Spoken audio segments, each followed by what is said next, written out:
Hey guys, and welcome back to the podcast. Today I want to talk about Paul and his verse asking Christ to remove the thorn from his side. So let's just jump into it. Warning, speculation ensues on my part because I cannot verify that this is what Paul was talking about. So, fair warning, this is speculation. So, what could Paul mean about the thorn? Well, there exist many thoughts on what Paul means when you go into different schools of thought, of theology. Everybody has their understanding of what Paul means. Was it a physical affliction or a metaphorical one? I would say first we have to examine the text of what Paul said here. So, this comes from 2 Corinthians chapter 12, and this is verses 6 through 9. Even if I should choose to boast, I would not be a fool, because I would be speaking the truth. But I refrain, so no one will think more of me than is warranted by what I do or say, because of these surprisingly great revelations.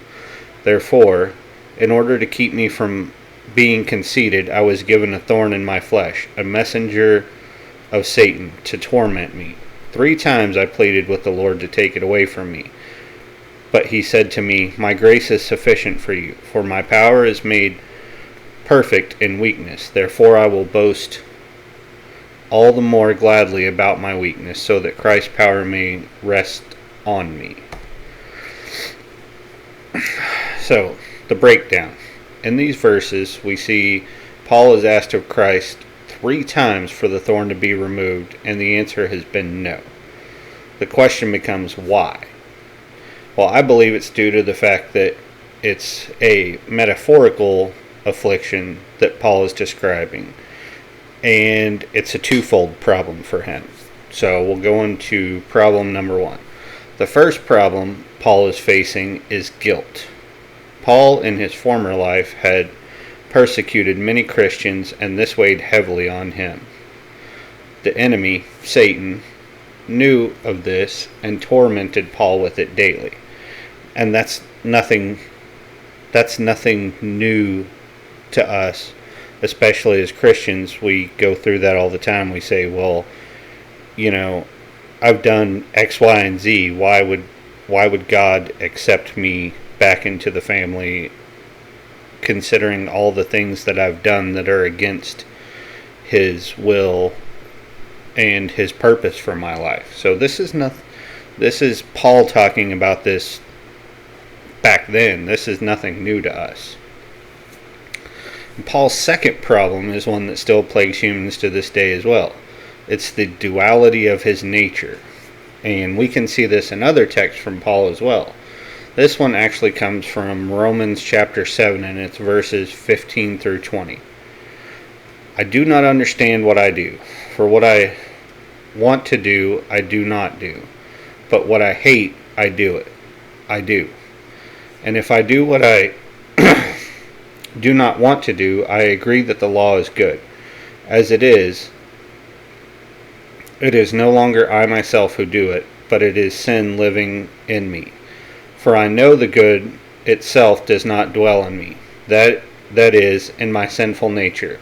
For I have the desire to do what is good, but I cannot carry it out. For I do not do the good I want to do, but the evil I do not want to do, it is no longer I who do it, but it is sin living in me that does it." So, this is Paul describing, and this is such a key pivotal verse coming from Paul. I mean, Romans is full of them, but this is a key set of texts because Paul's describing in these texts the duality of our natures. Once we've accepted Christ into our life, then Christ resides within us, and now we have a duality. We have this old post-fall sinful nature that is trying to compete with the Christ-like nature that has been given to us. And these two natures are going at each other constantly. No, I take that back. The post-fall sinful nature is constantly trying to overtake the Christ-like nature, and this is a problem that Paul is discussing here. And it's causing him even further torment.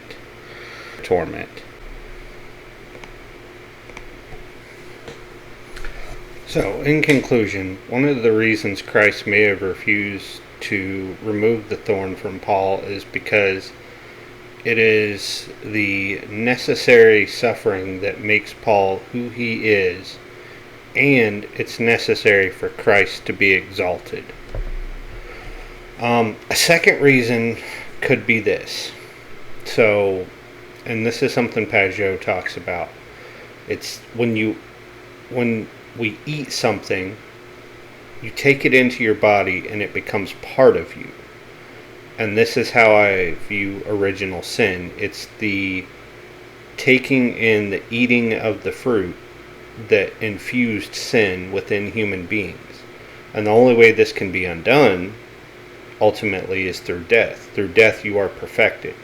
So Christ is telling Paul that the only way that this whole situation can be undone is through his death. So it's better that he keeps this duality of nature, even though it's causing him torment, because this is how Christ is exalted.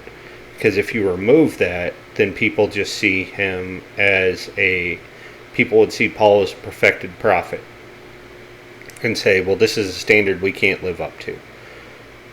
So this duality of nature that Paul's dealing with is necessary, and Christ tells him this, and Paul eventually stops lamenting about it and just accepts the fact that it just is. As always, guys, that's all I have for this week, but make sure that if you want to talk about it, you leave a comment down below, or if you're watching this and you're on the Discord server, just ask me about it. I'm willing to talk about it, and I'm always willing to be wrong about it. That's all I have for this time. Thanks, guys.